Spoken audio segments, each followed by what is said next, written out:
Now it's time for Chapter 7. The vault was furnished with considerably more than 6 chairs, although a larger company had been expected. Hardin noted that thoughtfully and seated himself wearily in a corner just as far from the other 5 as possible. The board members didn't seem to object to that arrangement. They spoke among themselves in whispers, which fell off into sibilant monosyllables and then into nothing at all. Of them all, only George Ferris seemed even reasonably calm. He produced a watch and started staring at it somberly. Hardin glanced at his own watch, and then at the glass cubicle, completely empty. It dominated half the room. It was the only unusual feature of the room, for aside from that, there was no indication that somewhere a speck of radium was wasting away towards that precise moment when a tumbler would fall, a connection be made, and the lights went dim. They didn't go out, but merely yellowed and sank with a suddenness that made Hardin jump. He lifted his eyes to the ceiling lights in startled fashion, and when he brought them down, the glass cubicle was no longer empty. A figure occupied it, a figure in a wheelchair. It said nothing for a few moments, but closed the book upon its lap and fingered it idly. Then it smiled, and the face seemed all alive. It said, "I am Harry Seldon." The voice was old and soft. Hardin almost rose to acknowledge the introduction and stopped himself in the act. The voice continued conversationally. "As you can see, I'm confined to this chair and cannot rise to greet you. Your grandparents left for Terminus a few months back in my time, and since then, I've suffered rather an inconvenient paralysis. I can't see you, you know, so I can't greet you properly. I don't even know how many of you there are, so this must be conducted informally. If any of you are standing, please sit down. And if you care to smoke, I wouldn't mind. Why would I? I'm not really here." Harry Seldon put away his book as if laying it upon a desk at his side, and when his fingers let go, it disappeared. He said, "It is 50 years now since the Foundation was established. 50 years in which the members of the Foundation have been ignorant of what it is they were working toward. It was necessary that they be ignorant, but now that necessity is gone. The Encyclopedia Foundation, to begin with, is a fraud, and always has been." There was a sound of scramble behind Hardin, and 1 or 2 muffled exclamations, but he did not turn around.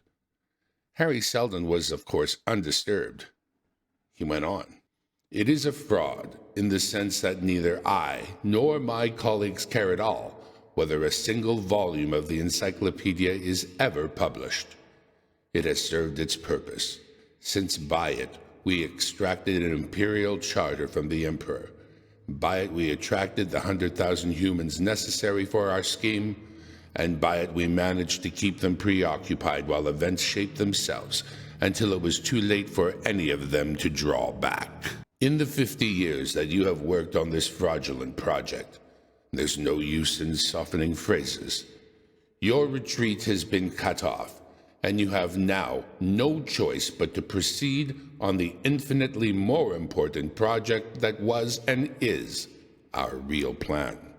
To that end, we have placed you on such a planet and at such a time that in 50 years you were maneuvered to the point where you no longer have freedom of action. From now on and into the centuries, the path you must take is inevitable. You will be faced with a series of crises as you are now faced with the first. And in each case, your freedom of action will become similarly circumscribed, so that you will be forced along one and only one path. It is that path which our psychohistory has worked out, and for a reason. For centuries, galactic civilization has stagnated and declined, though only a few ever realized that.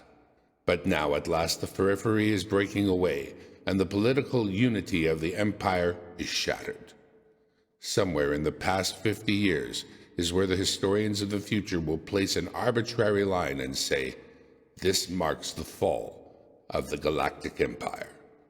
And they will be right, though scarcely any will recognize that fall for additional centuries. And after the fall will come the inevitable barbarism, a period which our psychohistory tells us should, under normal circumstances, last for 30,000 years. We cannot stop the fall, nor do we wish to, for empire culture has lost whatever virility and worth it once had. But we can shorten the period of barbarism that must follow, down to a single thousand of years. The ins and outs of that shortening we cannot tell you, just as we could not tell you the truth about the Foundation 50 years ago.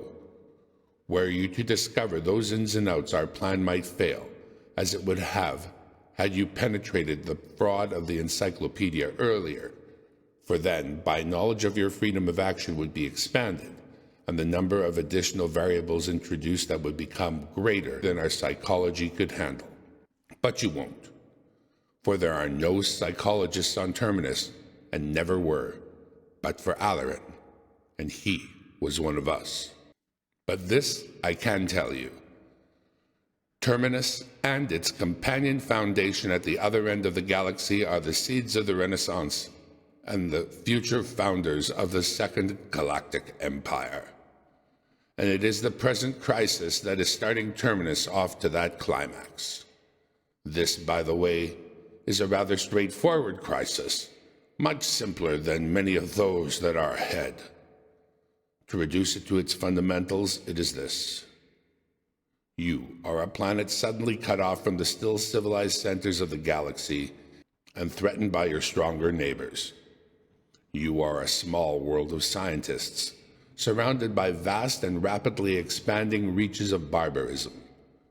You are an island of atomic power in a growing ocean of more primitive energy, but are helpless despite that because of your lack of metals.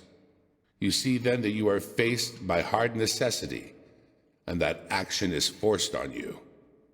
The nature of that action, that is the solution to your dilemma, is of course obvious. The image of Harry Seldon reached into the open air and the book once more appeared in his hand.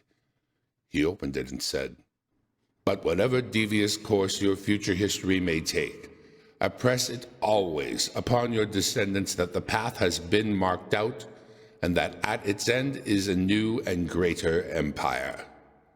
And as his eyes bent to his book, he flicked into nothingness, and the lights brightened once more. Hardin looked up to see Perrin facing him, eyes tragic and lips trembling. The chairman's voice was firm, but toneless. "You were right, it seems. If you will see us tonight at 6, the board will consult with you as to the next move." They shook his hand, each one, and left, and Hardin smiled to himself. They were fundamentally sound at that, for they were scientists enough to admit that they were wrong. But for them it was too late. He looked at his watch. By this time it was all over. Lee's men were in control, and the board was giving orders no longer. The Anacreonians were landing their first spaceships tomorrow, but that was all right too. In 6 months they would be giving orders no longer. In fact, as Harry Seldon had said, and as Salvor Hardin had guessed, since the day that Anselm Hott Roderick first revealed to him Anacreon's lack of atomic power, the solution to this first crisis was obvious. Obvious as hell.